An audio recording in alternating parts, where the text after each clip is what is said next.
Thomas Bradley points out, I'm going to read it, an interesting moment in history.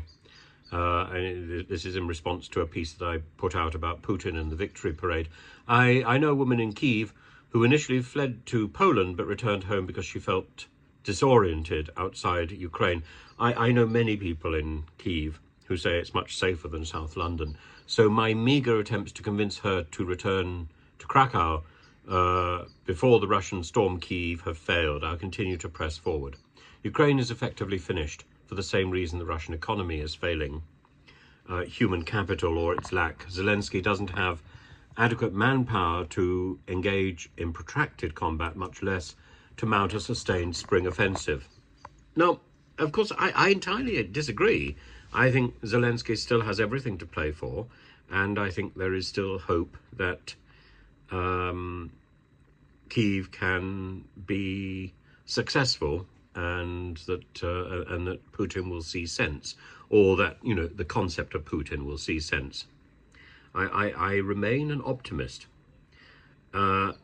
As for people having second thoughts, there was a great article, I don't know whether it was today or yesterday, about a Kurdish refugee who'd come to the UK and is now paying a smuggler to take him to France. It's absurd, really. Any smuggler worth their weight would know that the only place to go is the Republic of Ireland, which is not so difficult to get to, frankly. And so I think this is a story that is planted simply to draw attention to stupidity rather than to embellish reality and draw attention to reality.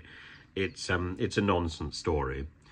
But I also know that people, migrants, long for their homeland.